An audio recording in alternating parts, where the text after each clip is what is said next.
Verone, I feel like a good place to start is that interception you had, when you guys were kind of backed up and needed a big play. Just kind of walking through that and how it felt to come through for you. Well, so it was 3rd and 18. If you look on the TV copy, you can see me saying like they're about to run an under route. And once he started rolling out, I was coming down. I was thinking, I saw Mace, so I was like, if Mace goes up, he's going to try to dump it over him. And I was going to try to just blow up Olave at that point. But when he overthrew it, I was like, oh, it's an opportunity to get a pick. But I think, I'd been thinking about it because I was like, I need to get the ball back. I missed the opportunity earlier in the game where number 11, he caught the ball. I should have went and attacked it and made the play. So I was like, it's got to come back. It's going to come back. So just stay ready. So that's kind of what went through my head. How rewarding was that, knowing in 2019 you had that touchdown pass thrown on you and not that big of a game, and this time around you make the play to get the touchdown, to get the interception?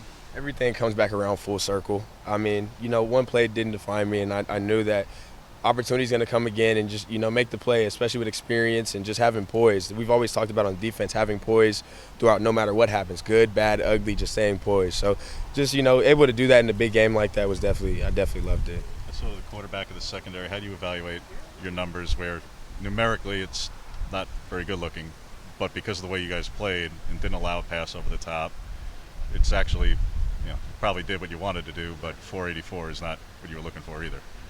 We want to be a little bit more aggressive, and I think that we can. I think we have a really good secondary, and we just need to challenge receivers a little bit more from inside and outside. But, of course, the mission is you want to stay on top at all times for sure, not give up explosive plays. But I think we need to continue to build our confidence and really challenge guys. Definitely some good receivers at Ohio State for sure.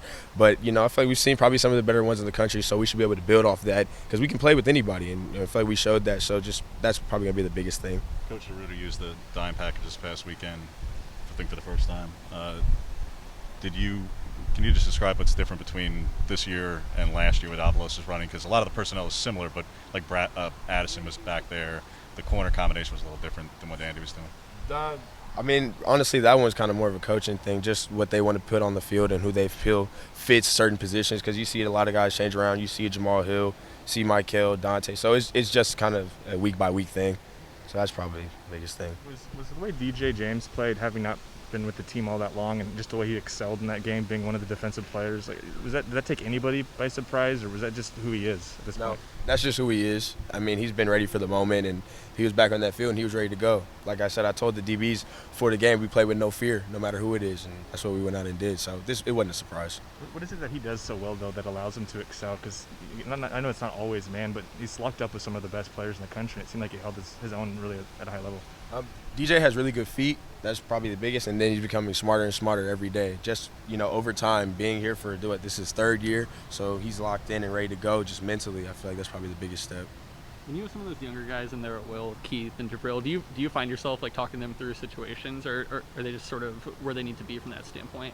A little bit of both. Sometimes, just move them over, whatever it is. But they've done a good job, especially with Coach Wilson, of understanding what's going on, and they've been ready for those moments, and they're getting better. You're going to get better with time and experience. So to go in and play in such a big game and do what they did, I think they just build off of it. So with Keith, obviously a really physical player coming in here, what have you seen him kind of do well since he arrived? Keith is real physical and he can run. So a guy that can go sideline to sideline and then that's not afraid to come up and tackle as a linebacker should. So he's getting better, and I think that he'll continue to flourish. How important has Bennett's play been against Ohio State and just overall through 2 games so far for you guys? I literally told him today, I said, you're just a savage. Just somebody's going to get it done. No matter, it may not look the prettiest, whatever, but he's going to get it done. And I think his energy and him being vocal and him just making plays has been big for us. So. Tempo has been a bit of an issue these first couple of weeks. Bennett was talking about just making changes off, not looking at the cards as much, all that kind of stuff. How do you try to, in your role, help shore up some things when tempo has been a little bit of a problem? Just being more urgent. I think urgency is big, and I think just, within the cycle of the snap, getting your eyes back, getting the call, and then just relaying it so we can play. You don't have to think about it. So that's, for me, being the deepest, I got to make sure I communicate that to everybody. You had a couple of pass breakups on the day where you were able to kind of put a hit on someone and knock the ball free. How much pride do you take in that, knowing that they're going to have to feel your presence out there in the backfield and you're not just a ball hog? The biggest thing was send a message. Send a message early. We're here to play. We're not scared, and we're ready to make plays. So sending a message, then I always want to be physical. Especially early, you always want to kind of send your message then and show them that you're here and you're present. So that's big on it. Just being on time as well. Staying in the target zone. I've been looked at for targeting before in the past, so making sure that I'm in that range of not getting looked at for anything. But Coach DeRuiter was really complimentary of Bassa and his ability to move over. What kind of wow moments did you see from him when he was at nickel that you think can translate over to where he's at now? the ability to understand gap schemes and run fits, I think he does a good job of that, and being able to blitz as well. All those three things will apply for him to move over to the linebacker, because if you think about it, a nickel is still somewhat, it's like a linebacker slash safety slash corner. So being able to take that and move it over, it was easy for him. I think Brian Day said something along the lines of like they didn't feel like they were in control of the game at any point. You guys were able to come up with some huge stops on fourth down. How did you kind of judge the momentum in that game?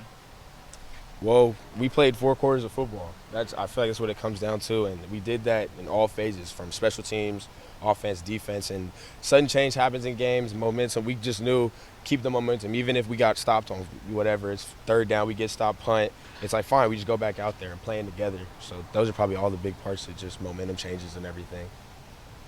What's practice been like this week after a game that a lot of people had circled on the calendars? Now you're playing an FCS school, but what's the atmosphere been like out there? I want to know, back to work. We practiced Sunday. We were like, back to work. The game happened. We celebrated. It's over. We corrected it. Straight back to work. Want to know every week. I mean, it happened. We knew we weren't expecting anything different. We knew we could play with anybody, and we knew we were going in there to make a statement and win. So back to work. Good team coming up. Definitely got it. We can't take them lightly. You can't take anybody lightly. It's college football. We've all seen that crazy things happen. So, making sure we have the same preparation that we did the week before and keep it consistent. That's been the biggest part of practice.